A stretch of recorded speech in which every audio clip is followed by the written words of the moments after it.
जय भीम नमो बुद्धाय। मैं उमेश करुणा और आप देख रहे बहुजन हलचल। सरदार भगत सिंह, जिनको शहीद का दर्जा भी आज तक ठीक प्रकार से नहीं मिल पाया, और वह सरदार भगत सिंह जो कि उन दिनों जब वह संघर्ष कर रहे थे, जब वह अंग्रेजों के खिलाफ लड़ाई लड़ रहे थे, और उस समय बाबा साहब अम्बेडकर जी भी जीवित थे।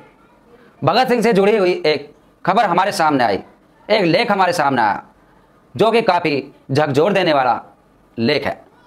बताया जाता है कि भगत सिंह जी भी जातिवाद के खिलाफ थे।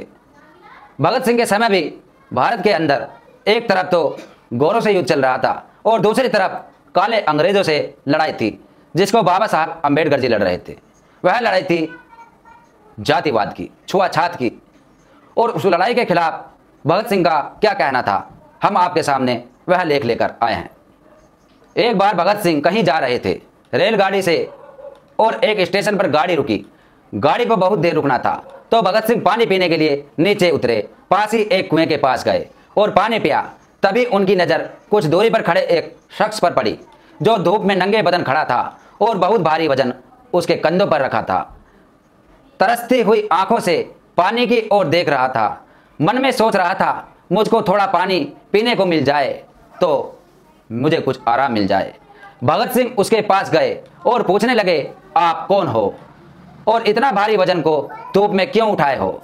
तो उस शख्स ने डरते हुए कहा, साहब आप मुझसे दूर रहे, नहीं तो आप अछूत हो जाएंगे, क्योंकि मैं एक बदनसीब अछूत हूं। भगत सिंह ने कहा, आपको प्यास लगी होगी, पहले इस वजन को उतारो और मैं पानी लाता हूं, आप पानी पी लो। इतना सुनते ही वह व्यक्ति अंदर ही अंदर बहुत ही खुश होने लगा। उसे ऐसे लगने लगा कि आज ये क्या इत्तेफाक है। भगत सिंह के इस व्यवहार से वह बहुत ही मगन हो रहा था। भगत सिंह ने उसको पानी पिलाया और फिर पूछा, आप अपने आप को अछूत क्यों कहते हो? तो उसने जवाब दिया हिम्मत करते हुए, अछूत मैं नहीं कहता, अछूत तो मुझको एक वर्ग विशेष के लोग बोलते हैं और मुझसे कहते हैं आप लोग अछूत हो। तुमको छूने से धर्म नष्ट हो जाता है, भ्रष्ट हो जाता है, और मेरे साथ जानवरों जैसा सलूक करते हैं। आपने तो मुझको पानी पिला दिया, नहीं तो मुझको पानी भी पीने का अधिकार नहीं है, और न ही छाया में भी खड़े होने का अधिकार है, और ना ही सार्वजनिक कुएं से पानी पीने का कोई अधिकार है। तब भगत सिंह को आभास हुआ, मुझको तो बचपन से यही बताया गया था कि देश अंग्रेजों से गुलाम है, पर यह तस्वीर तो कुछ और ही बयां करती है। देश तो एक वर्ग विशेष से, धर्मवादों से गुलाम है, जो धर्म के नाम पर भारत को मूर्ख बनाए हुए हैं। तभी भगत सिंह ने सोचने लगे, देश अंग्रेजों से आजाद होकर भी गुलाम रहेगा, क्योंकि इन अछूतों को कौन आजाद कराएगा। तब भगत सिंह ने बाबा साहब के बारे में जाना। उस समय बाबा साहब विदेश में थे। फिर भगत सिंह ने इस बात को लेकर अध्ययन किया और फिर सोचने लगे, इनकी ऐसी हालत कैसे हुई। भगत सिंह ने मैं नास्तिक क्यों हूं पुस्तक में लिखा है कि मैं तो नकली दुश्मनों से लड़ रहा हूं। मैं तो नकली दुश्मनों से लड़ रहा था, असली दुश्मन तो मेरे देश में है, जिनसे बाबा साहब डॉक्टर भीमराव अंबेडकर और साहू जी लड़ रहे हैं।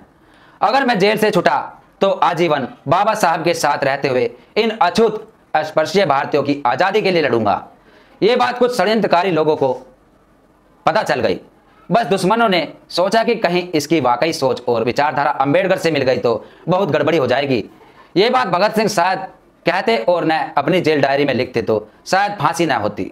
संदर्भ भगत सिंह की जेल डायरी में मैं नास्तिक क्यों हूं, उस किताब से यह लेख हमें मिला।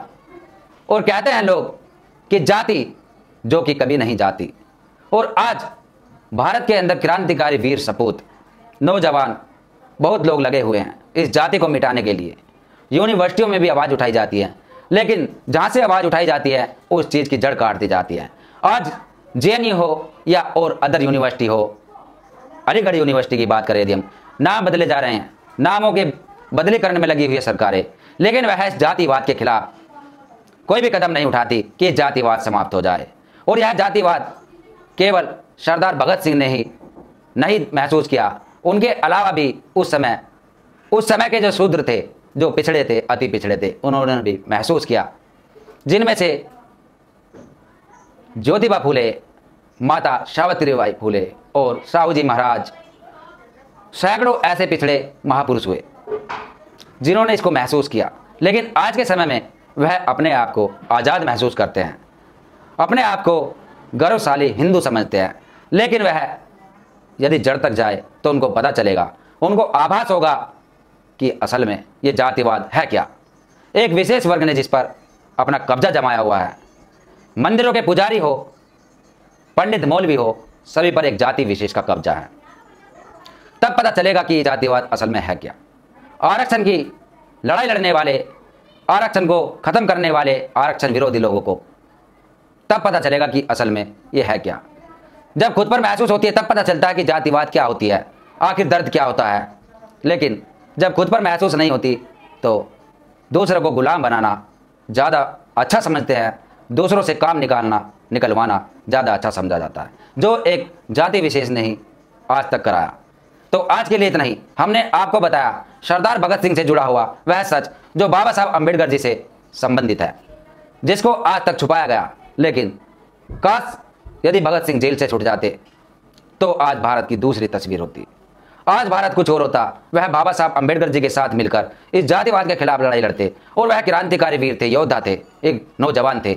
और बाबा साहब के साथ यदि वह मिल जाते, संघर्ष करते, तो आज भारत की कुछ और ही तस्वीर होती। तो आज के लिए इतना ही। मैं उमेश करुणा, तब तक के लिए जय भीम, जय भारत। इस खबर को शेयर कीजिए, जन जन तक पहुंचाइए, हर वर्ग तक पहुंचाइए, जो कि हकीकत पता चल जाए कि आखिर सरदार भगत सिंह की क्या सोच थी। मैं नास्तिक क्यों हूं, वह उन्होंने किताब क्यों लिखी, क्या उसके मायने हैं। धन्यवाद। अगर आप चाहते हैं गरीब हर वंचित इंसान की आवाज आप तक पहुंचे तो हमारे चैनल को सब्सक्राइब करें और बेल आइकन का बटन दबाना ना भूलें। देखते रहिए बहुजन हलचल न्यूज।